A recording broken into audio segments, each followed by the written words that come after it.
This is Dan Dix here reporting for Press for Truth, coming at you here on the heels of a highly contentious election where, in an unprecedented move, they just halted the counting of the votes last night. Well, it's not entirely unprecedented because we saw this once before in the year 2000 in the race between George Bush and Al Gore, where it became highly contested in Florida, and they had to have the recounts.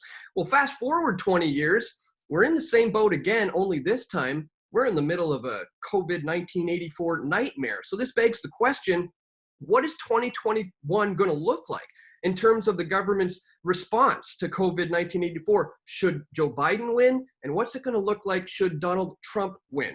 Well, joining me on the line to help us understand this is Denis Rancourt. Denis, thanks so much for joining us here today on Press for Truth. I want to get your thoughts on all this. The last time we spoke, though, I had you on and we did this video, confirmed the absolute science behind masks and the proof that they don't work with Denis Rancourt. And it was no more than a week later, Denis, than my channel on YouTube was terminated. Over 272,000 subscribers deleted. I don't think that's a coincidence. And by the way, if you're watching this on YouTube right now, why? Please head on over to bitshoot.com/pressfortruth.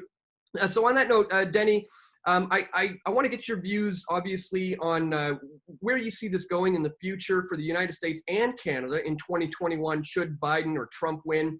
But before we get into any of that, maybe we could talk a little bit about what happened last night and this election in general. I mean, this is highly unprecedented, as I said, halting the view count. What's your thoughts on this? I certainly have my views on what's going on right now. We seem to be in a state of limbo, waiting to see who the winner is going to be. What's your initial reaction to the election last night and how it's going today? Well, this is insanity that is related to two main entities within the U.S. system that are really fighting it out. They're at each other's throats. This is not controlled opposition. This is a real fight between the people who represent globalism and the elite who are more connected with the financiers and who draw their advantage from finance and the way that they manipulate things that way on the one hand, and on the other hand you have the more national based industry, the military, the people who are used to running an empire from a military perspective, and who and the two sides are just going crazy at each other like never before. And there's a reason for that. And the reason is that the US empire, the whole system, is being very much pressured these days geopolitically. There's some really big movements in the world. Russia and China have come to understand that they cannot be crushed by the US dollar, controlled by the global currency that is printed by the US, and controlled by all the rules and regulations and blockades and everything that they do. So they are gearing and working hard to go their own way. And Eurasia is developing at an incredible pace, irrespective of what the US does. So the picture is clear. Eurasia is coming to be. China is the economic leader of that. Russia is not giving its place and is shouldering it in terms of a huge military power and technologically very advanced and so on. So they are not just going to give in to total domination by the US system. And not only that, but the trajectory is that they're growing and taking more and more place. So the US system is seeing this and knows that it will no longer be able to derive its power from imposing the global currency, and it won't be able to. It tried to capture China by investing largely in China and tried to capture its capitalist class and so on. It failed. That failed because the Chinese kept their sovereignty. The communist government stayed in charge. Same with Russia. They weren't able to corrupt Russia. Russia under Putin remained strong and developed a strong federalist system. So they have failed to completely take over their main prospective historic opponents, and those opponents are growing. And so that's tremendous pressure because they see, especially the globalists, the only real power they have is as financiers and extracting resources through finance trickery, if you like. and influencing by social engineering what the Western societies are doing. And the military people in the US, and they're tied to more the national industry and the military industry and so on, they have come to understand that if they're going to survive longer and really compete with this rising Eurasia, they need a strong middle class, they need a strong nationalist state that has projections in its territories that it exploits, which is Latin America and Africa and so on. So they've come to understand that, and the two bodies are vying for internal power in restructuring this empire. That's how I understand it. So it's a real fight, and the thing is, the globalists have gone too far. Their social engineering campaigns after the fall of the Soviet Union, they were able to change the United Nations and allow NGOs, which are funded by finance and rich interests. They gave the NGOs status of a person with rights at the UN, and so that started influencing institutions and so on in a huge way. And they just went too far with this craziness. And now they are willing to push that to the limit. So it's really a fight. It's really a fight between the middle class, the working class, the whole Brexit movement, the yellow vests, nationalism, and Trump are all part of the same tendency, which is parties in society that want to protect themselves from a complete globalist invasion, because globalism is the opposite of democracy. It is feudalism, is what it is. It's an elite, and it's global feudalism is what globalism is, whereas democracy has to be based regionally and nationally. A true democracy has to rely on and is nurtured by a strong middle class that ensures that the laws are not always and completely made to the advantage of an elite, but that you have some balance and you have some power in the middle class. So those are the opposing forces, and it has swung too far towards globalism, and now there's a real fight to bring it back. And at the same time, there are two very different visions within the empire of how to keep this going as long as possible. Well, I happen to think that the global elite, or the powers that ought not to be, as I like to call them, are potentially going to be using this COVID-19 84 scenario as a means to be able to gain more control moving forward. And whether that be, with a Trump presidency or a Biden presidency remains to be seen. But both men have different views on how to handle this situation. Biden looks like he's quick to go into lockdowns and mandatory masks and things like that. Trump seems to be a little more open to leaving things open and allowing the economy to recover. Yet he has Operation, where he's got the vaccines being implemented by the military. I think that was just a clever response to the Democrat globalists. Like before the election, you say, listen, the vaccine's going to be developed, and I've got these wonderful military people that are going to distribute it very efficiently. So end of story, right? I think that was that kind of move. There's no way they're going to be sending the army around to vaccinate people, I don't think. But that's just my sense of it. But you're right, though. The whole COVID-19 thing is a Western invention, okay? And it's mainly been pushed by the globalist faction of the West, okay, for sure, clearly. It's clear that it's a Western invention because Russia has just announced they're not locking down anymore. That was in TASS just a few days ago. China stopped testing right away. China, the chairman went to Wuhan and said, stop this crap, this is crazy. The initial whistleblower, one of the main doctors, has actually died, and they stopped testing, and it's over. It's over in China. There's none of this madness in China. There's none of the madness anymore in Russia. Russia and China felt they had to go along because there is some intimidation involved.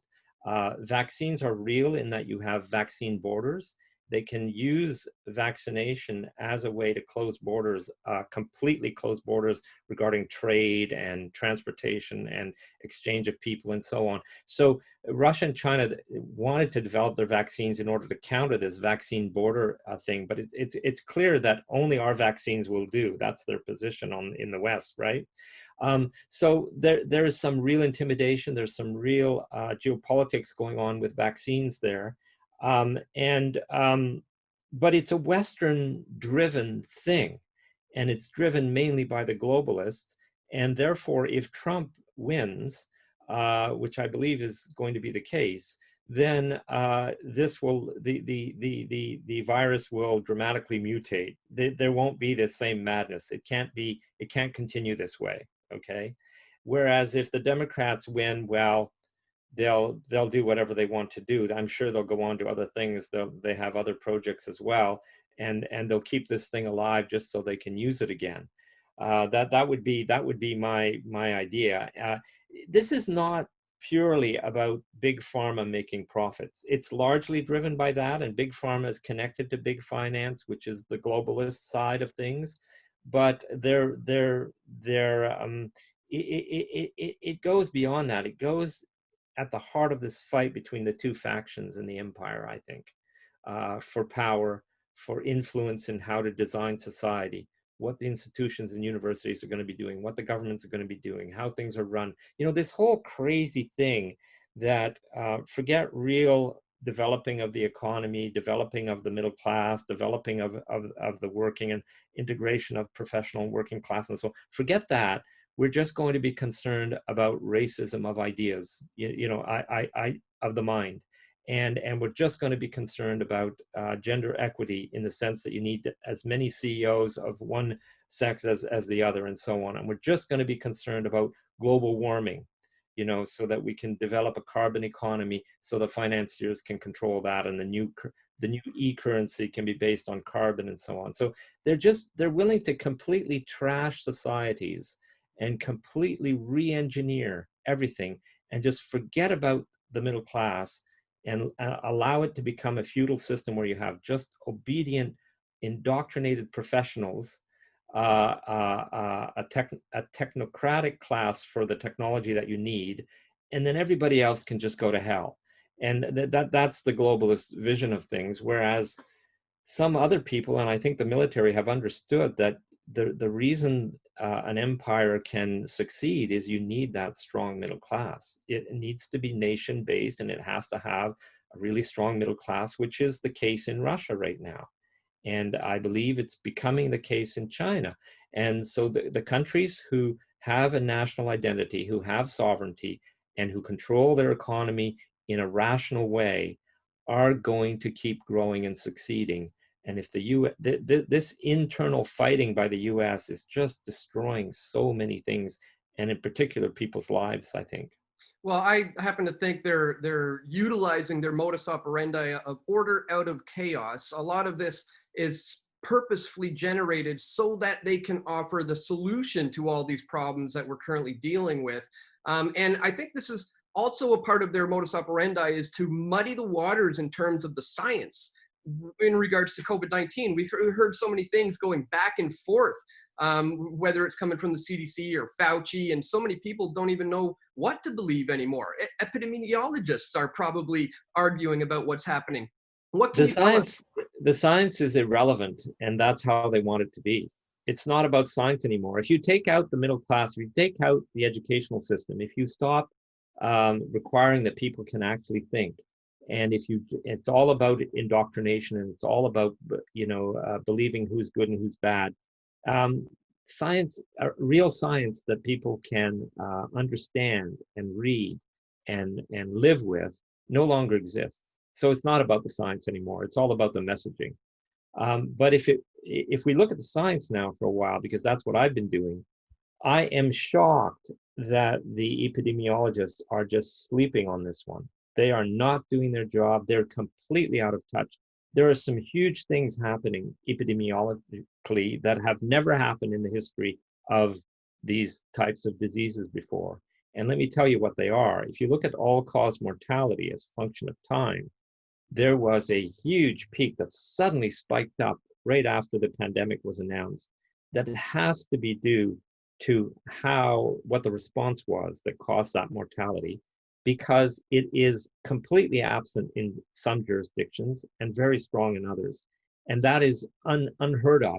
If you look at the all-cause mortality, the winter burden deaths, which are cyclical and seasonal, they're always very regular, and they're the same in every jurisdiction in mid-latitude countries, Europe and the US and Canada and so on. They're always the same.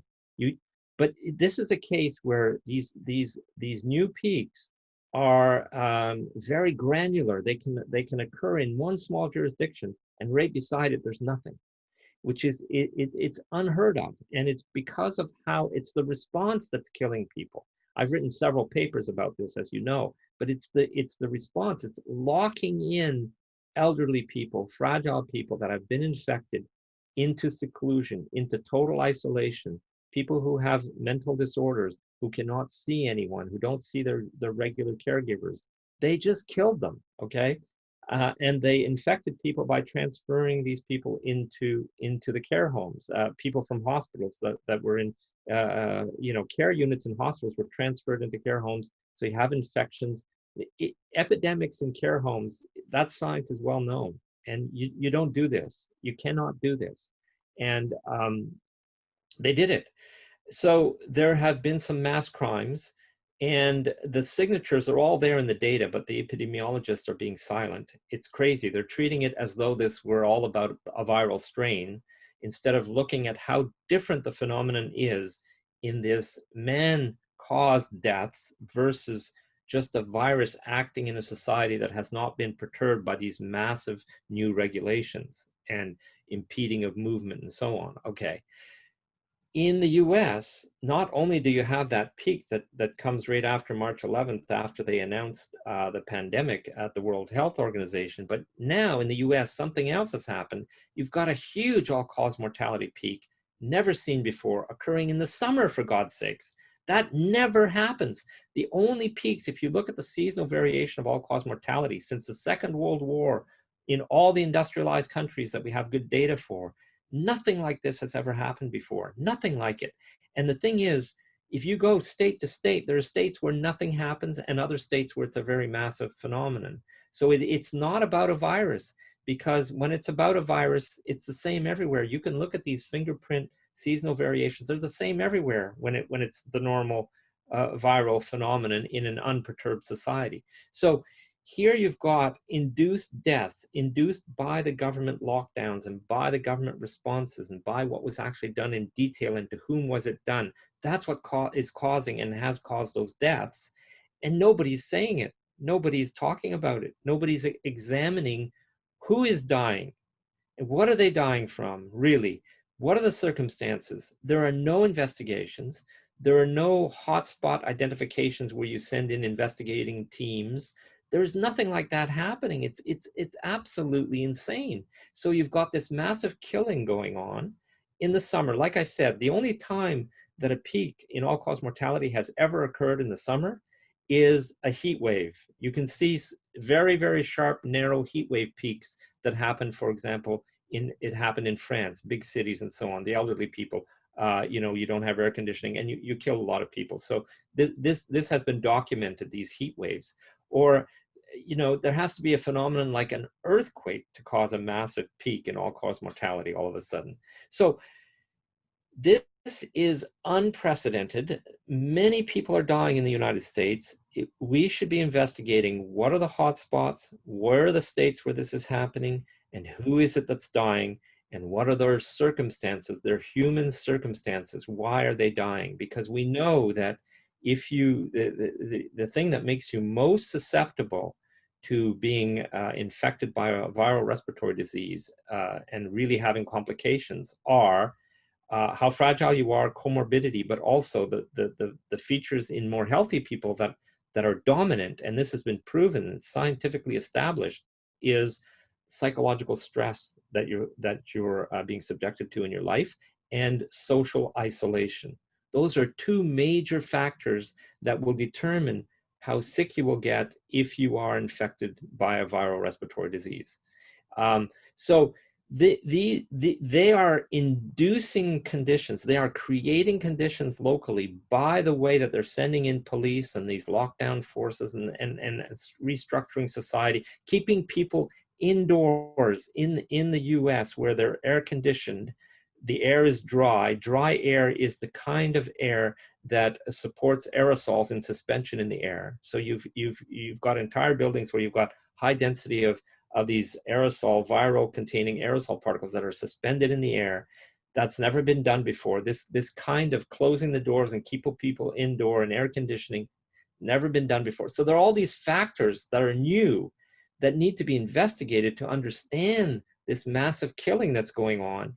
And it's not being done. Nobody's saying anything intelligent about it. The epidemiologists are like, they've got these blinders on and they're not looking at the granularity of the process. They're not looking at how different it is from place to place. They're not, they're thinking in terms of infection fatality ratios and the strain of the virus and things like that. They're completely idiotic in their outlook about this phenomenon. Right. And so that's the thing that concerns me.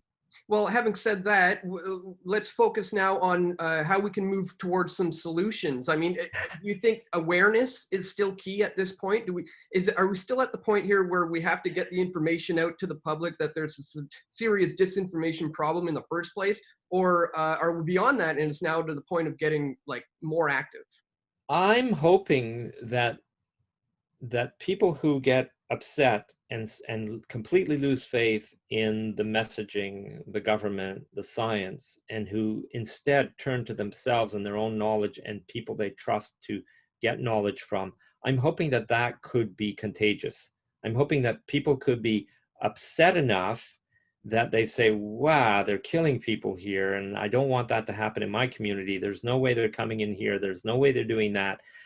What we need is more and more people getting that upset that they just turn off from this crazy nonsense that they're hearing on TV all the time, and that they're encouraging each other to not believe this garbage and to look at things more carefully and to educate themselves by discussion and by challenging each other. You can't just listen to what's on the computer or do a Google search to become educated. You have to be challenged. You have to meet people who are going to confront you, and you have to confront them enough with an open mind to figure things out. We've got to learn how to learn again, and that has to become contagious. The resilience, independence of thought, not trusting these crazies who are engineering our society, all of those features, these reactions of the human being, that has to become contagious so that we're not susceptible to them doing this to society again or as much, and we resist it more. So we have to develop immunity against their nonsense and their rules and their protocols, which are insane and are not science-based. We've got to develop immunity.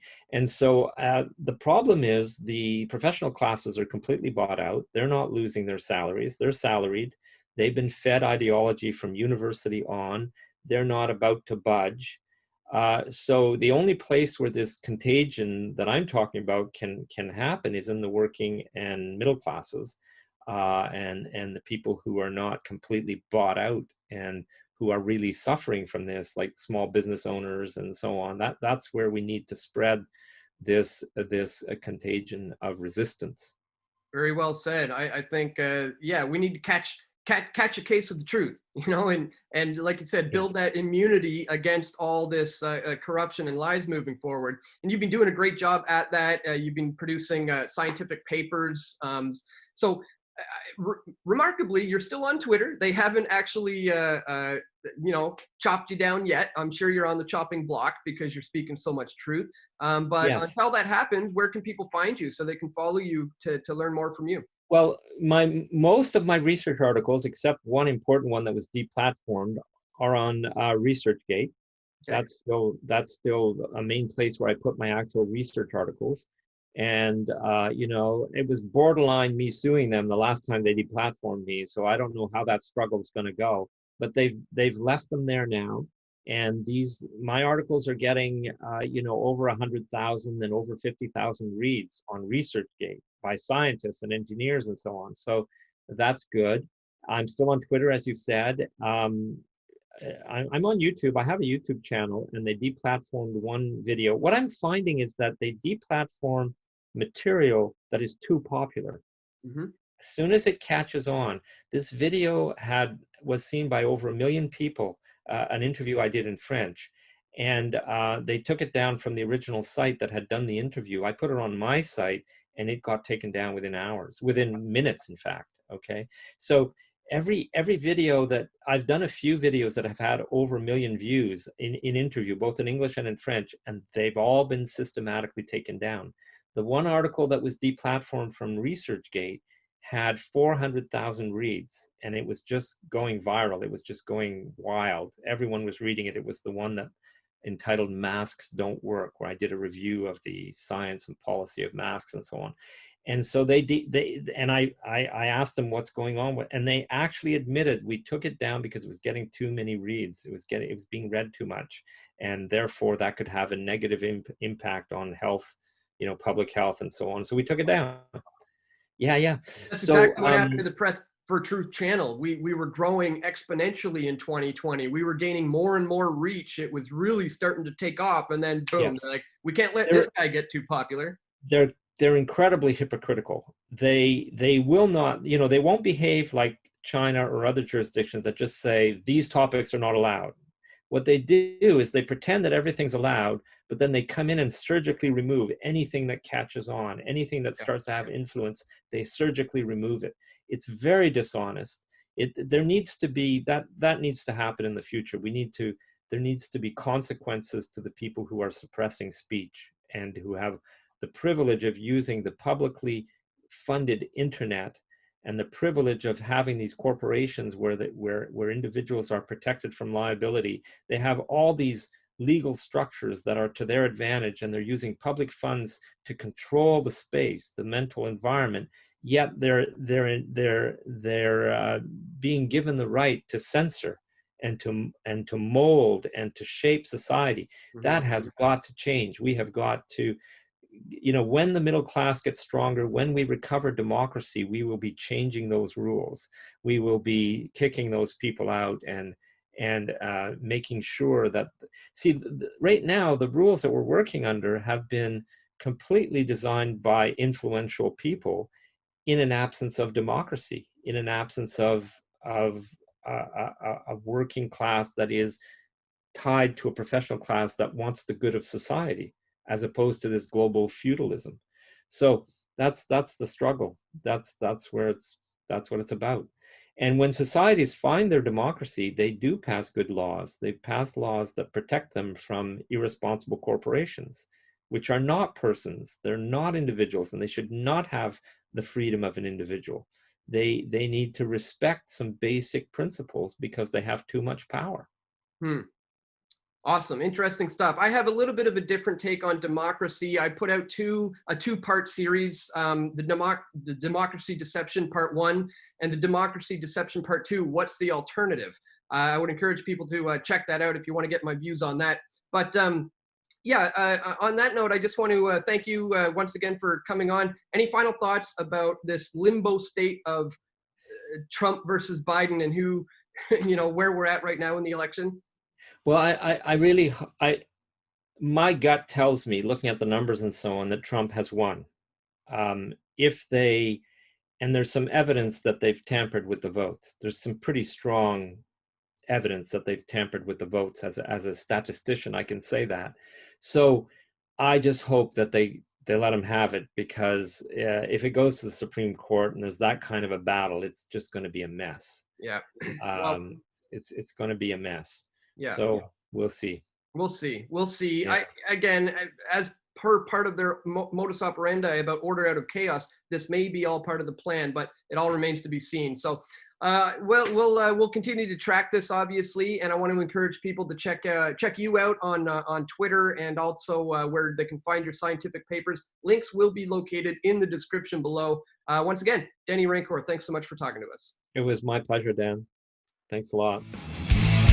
We all want truth.